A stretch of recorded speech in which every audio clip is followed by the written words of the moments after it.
France தலைநகர் பாரிஸில் கோடைகால ஒலிம்பிக் போட்டிகள் இன்று முதல் ஆகஸ்ட் 11ஆம் தேதி வரை நடைபெறுகிறது. இதற்காக பாரிஸ் நகரமே விழாக்கோலம் பூண்டுள்ளது. இந்த ஒலிம்பிக்கின் இந்திய அணியில் இடம்பெற்றிருக்கும் தமிழக வீரர்கள் யார் என்பதை பார்க்கலாம்.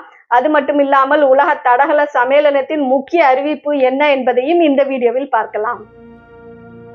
4 ஆண்டுகளுக்கு ஒரு முறை நடைபெறும் கோடைகால ஒலிம்பிக் போட்டிகள் விளையாட்டு உலகின் மிக முக்கிய போட்டியாக கருதப்படுகிறது.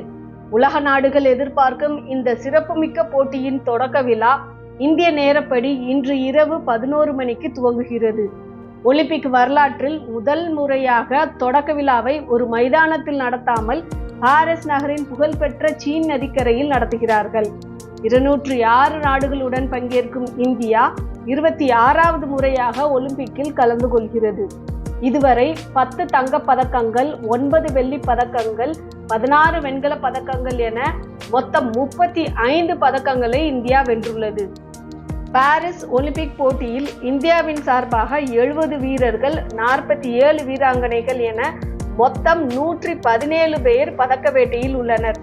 தமிழகத்தில் இருந்து தடகளம், பாய்மரப் படகு, துப்பாக்கிச் சுடுதல், டென்னிஸ், டேபிள் டென்னிஸ் போன்ற விளையாட்டுகளில் 13 பேர் பங்கேற்க உள்ளனர்.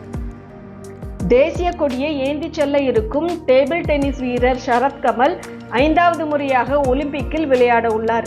இதே பிரிவில் சத்யன் ஞானசேகரன் மாற்று வீரராக பாரிஸ் செல்லும் இந்திய அணியில் இடம்பெற்றுள்ளார். உலகக்கோப்பை துப்பாக்கி சுடுதல் போட்டியில் தங்கம் வென்று அனைவரின் கவனத்தை ஈர்த்த கடலூரைச் சேர்ந்த இளவேனில் வாலறிவன் 10 மீட்டர் ஏர் ரைஃபிள் பிரிவிலும் 10 மீட்டர் ஏர் ரைஃபிள் கலப்பு பிரிவிலும் போட்டியிடுகிறார். டிராப் கன் பிரிவில் திருச்சியைச் சேர்ந்த பிருத்விராஜ் தொண்டைமான் பங்கேற்கிறார். சென்னையைச் சேர்ந்த நேத்ரா குமணன் பாய்மர படகு போட்டியில் 2வது முறையாக பங்கேற்கிறார். ஆடவர் பிரிவில் வேலூரைச் சேர்ந்த விஷ்ணு சரவணன் 2வது முறையாக பங்கேற்கிறார். டென்னிஸ் ஆடவர் இரட்டையர் பிரிவில் அனுபவம் வாய்ந்த ரோஹன் போபண்ணாவுடன் களமிறங்குகிறார் கோவையைச் சேர்ந்த ஸ்ரீராம் பாலாஜி. மும்முறை தாண்டுதலில் திருவாரூர் மாவட்டத்தைச் சேர்ந்த பிரவீன் சித்திரவேல், நீளம் தாண்டுதலில் தூத்துக்குடியைச் சேர்ந்த ஜஸ்வின் ஆல்ட்ரீன், ஆடவர் 400 மீட்டர் தொடரோட்டத்தில் மதுரை மாவட்டத்தைச் சேர்ந்த சந்தோஷ்குமார் தமிழரசன், திருவாரூர் மாவட்டத்தைச் சேர்ந்த ராஜேஷ் ரமேஷ், பெண்கள் பிரிவில் திருச்சியைச் சேர்ந்த சுபா வெங்கடேசன் மற்றும் கோவையைச் சேர்ந்த வித்யா ராம்ராஜ் ஆகியோர் 400 மீட்டர் தொடரோட்டத்தில் பங்கேற்கின்றனர்.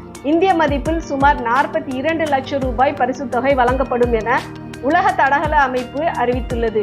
இது ஒலிம்பிக் வரலாற்றிலேயே முதல் முறையாக இந்த தொகை அறிவிக்கப்பட்டுள்ளது.